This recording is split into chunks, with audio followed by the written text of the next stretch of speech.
Selamat datang kembali di Marvel Universe Indonesia bersama saya Admin Y. Kami akan membahas tentang Dr. Doom alias Victor Von Doom. Karena topik ini lumayan panjang, kami harus membaginya menjadi dua bagian. Dalam video pertama ini, kami akan menceritakan asal-usul Doom, lalu dalam video lainnya kami akan menjelaskan kekuatannya. Kisah tentang awal mula Doom pertama kali ditampilkan dalam Fantastic Four Annual 2, lalu diceritakan lagi dalam Marvel Super Heroes issue 20. Dan diperluas dalam Books of Doom issue 1-6. Victor Von Doom terlahir dalam masyarakat Gypsy di suatu daerah di Latveria. Kaumnya menderita penindasan oleh penguasa kawasan tersebut, yaitu Baron Vladimir. Ayah Victor bernama Werner dan punya pengetahuan tentang pengobatan, sedangkan ibu Victor bernama Cynthia dan merupakan seorang penyihir sehingga berurusan dengan para iblis. Suatu hari Cynthia melakukan ritual perjanjian dengan Mephisto supaya memperoleh kekuatan untuk membalas perbuatan jahat yang dialami para Gypsy. Berkat kekuatan dari Mephisto, Cynthia berhasil membunuh banyak tentara di suatu desa. Sayangnya ada efek tak terduga dari kekuatan itu, yaitu menyebabkan kematian semua anak di desa tersebut. Akibatnya Cynthia diburu oleh para penduduk desa serta para tentara yang selamat. Pada akhirnya Cynthia terluka akibat ditusuk oleh salah satu tentara. Dalam keadaan sekarat di pangkuan suaminya, Cynthia meminta Werner supaya Victor dijauhkan dari segala sesuatu yang berhubungan dengan sihir, agar tidak menjadi seperti dirinya. Karena terikat perjanjian dengan Mephisto, arwah Cynthia berada di bawah kekuasaan iblis tersebut. Selama beberapa tahun setelah kematian Cynthia, harapan tersebut terpenuhi. Victor tumbuh sebagai remaja biasa tanpa mengenal sihir.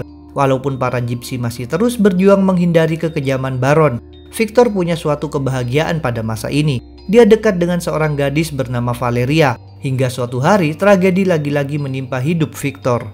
Werner mendapat perintah dari Baron Vladimir untuk mengobati istri Baron yang sedang menderita penyakit kanker. Sayangnya Werner tidak sanggup menyelamatkan nyawanya, jadi Baron menyalahkan Werner atas kematian sang istri.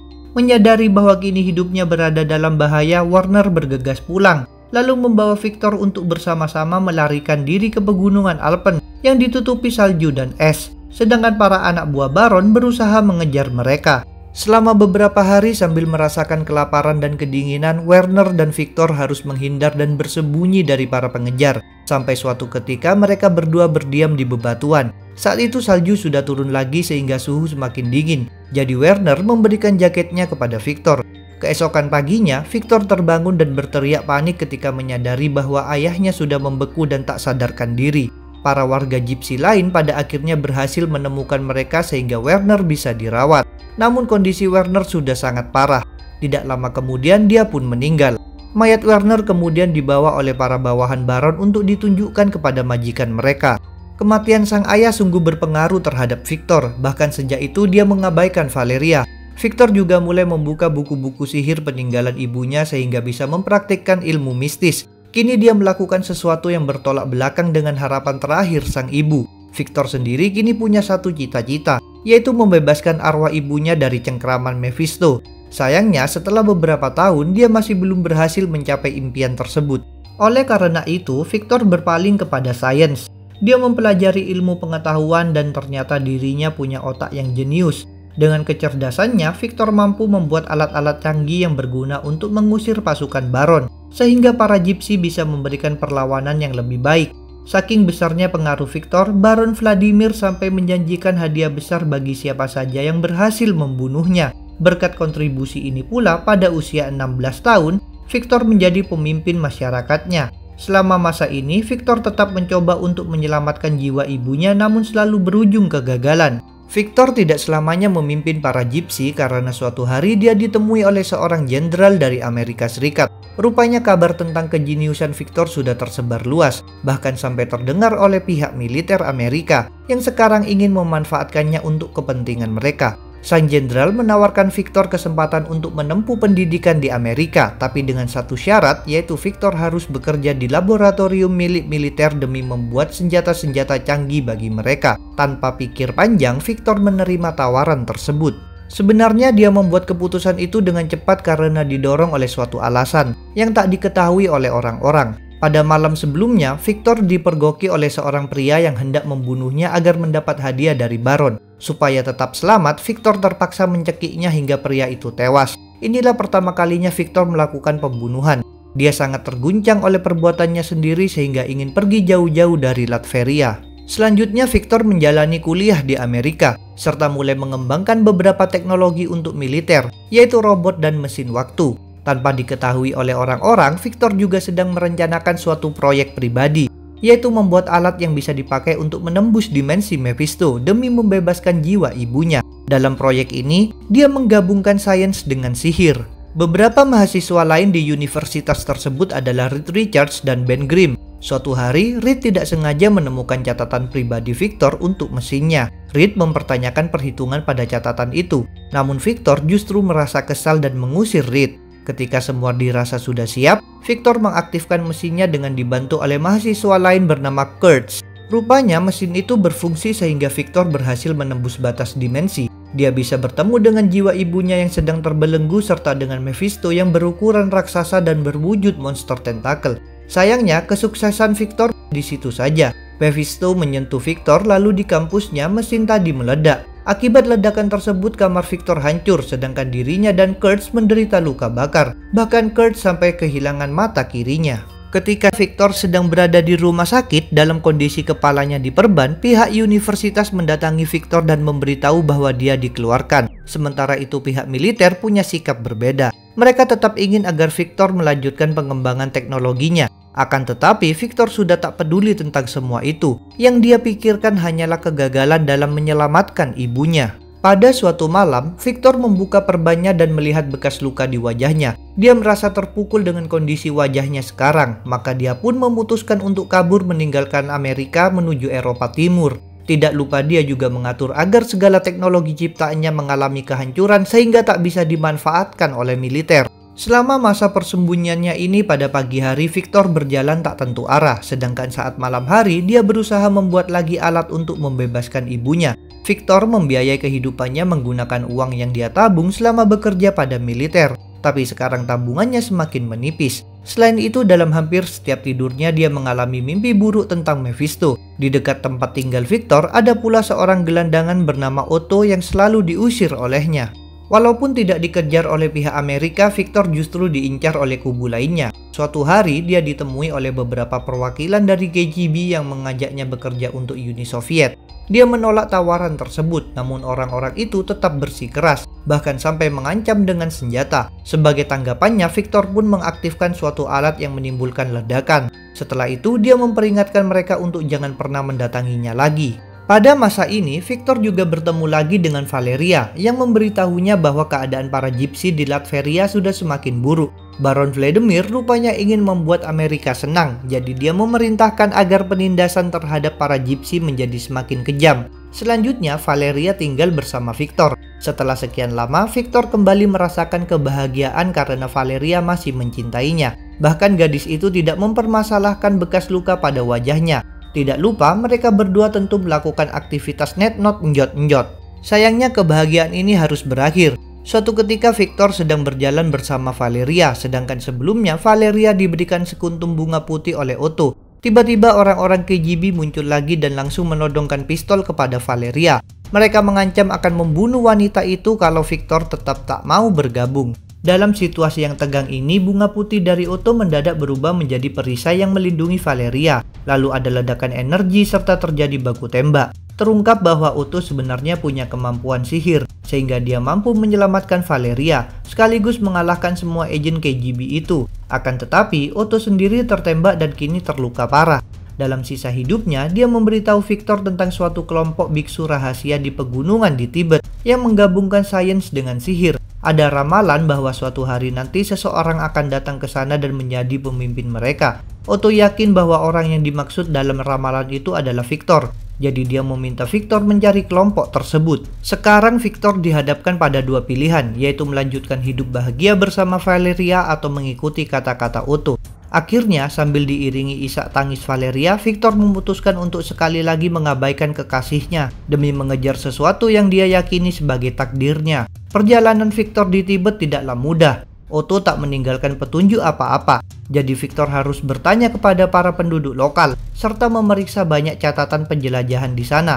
Butuh waktu berbulan-bulan sampai dia menemukan sedikit informasi. Berbekal info kecil ini, Victor nekat memulai pendakian di pegunungan Himalaya seorang diri. Victor memanfaatkan alat canggihnya supaya jalannya lebih mudah, tapi proses ini tetap saja berat.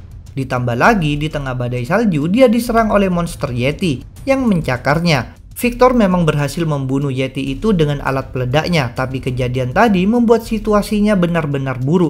Selain terluka, cadangan makanan dan simpanan alat canggihnya sudah habis. Kini dia harus menahan rasa dingin, rasa lapar, dan rasa sakit sekaligus. Meskipun begitu, dia masih berupaya berjalan hingga akhirnya tubuhnya tak sanggup lagi dan dia pun pingsan. Beruntung bagi Victor, dia diselamatkan oleh kelompok biksu rahasia yang dicarinya. Para biksu itu lalu membawanya ke tempat tinggal mereka. Selanjutnya, selama bertahun-tahun, Victor mempelajari segala pengetahuan kelompok tersebut. Saking hebatnya Victor, dia berhasil melampaui keahlian mereka semua sehingga diangkat sebagai pemimpin mereka. Suatu hari, Victor merancang alat penerima sinyal agar bisa tahu apa saja yang terjadi di dunia luar selama ini. Melalui alat ini, dia melihat Baron Vladimir sudah naik tahta sebagai Raja Latveria. Victor juga menyaksikan Reed Richards telah menjadi ilmuwan yang sukses dan menciptakan berbagai penemuan penting. Seketika Victor merasa iri dan benci terhadap Reed. Dia yakin bahwa ledakan alatnya dulu terjadi karena sabotase oleh Reed. Saat itu Reed sudah mendapat gelar dokter, maka Victor pun tak mau kalah. Dia menyuruh para bawahannya memanggilnya dokter, padahal dirinya tidak pernah lulus perguruan tinggi. Walaupun sekarang sudah mencapai posisi yang lumayan bagus, Victor masih merasakan teror dari masa lalunya. Pada suatu malam, dia mengalami mimpi buruk tentang segala tragedi dalam hidupnya. Supaya bisa terbebas dari teror Mephisto ini, Victor merancang seperangkat armor khusus dengan memanfaatkan teknologi dan sihir. Setelah mengenakan armor ini, Victor kembali menegaskan bahwa kini dirinya bukan lagi Victor Von Doom, melainkan Dr. Doom. Setelah itu, Doom berambisi meraih takdir berikutnya, yaitu kekuasaan atas Latveria. Oleh karena itu, dengan menggunakan alat terbang dan ditemani seorang biksu pengikutnya yang bernama Larin, Doom berangkat menuju kampung halamannya. Di Latveria, Doom mengajak para Gypsy untuk mulai melakukan revolusi demi menggulingkan pemerintahan Vladimir. Keinginan Doom sudah tak bisa diganggu-gugat. Dia bahkan tanpa ragu membunuh orang Gypsy yang tidak setuju dengannya. Di bawah kepemimpinan Doom, mereka mempersiapkan senjata lalu bergerak menyerbu para tentara di berbagai desa dan kota. Doom juga menciptakan banyak robot untuk membantu perjuangan ini. Berkat dukungan kecanggihan teknologi Doom, pasukan ini tidak terhentikan.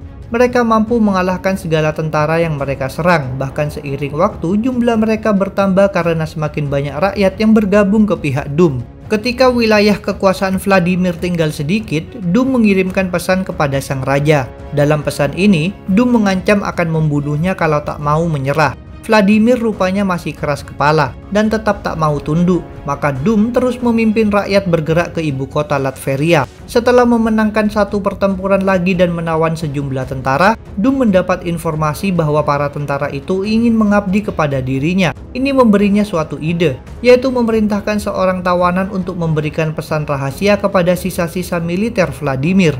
Pada akhirnya perjalanan revolusi Doom semakin mendekati ujungnya. Dia beserta para pengikutnya yang sudah berjumlah sangat banyak tiba di ibu kota. Mereka dihadang oleh pasukan Vladimir yang bersiaga, sedangkan Vladimir sendiri menyaksikan dari menara kastilnya.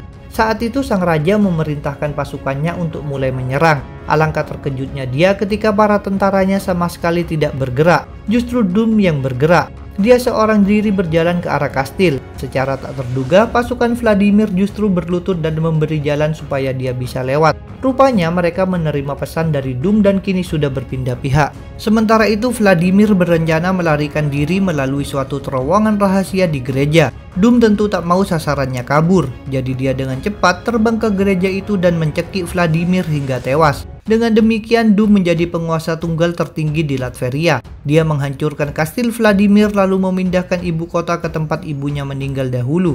Di bawah kekuasaan Doom, tentu penindasan terhadap kaum Gypsy dihentikan. Doom merupakan seorang diktator.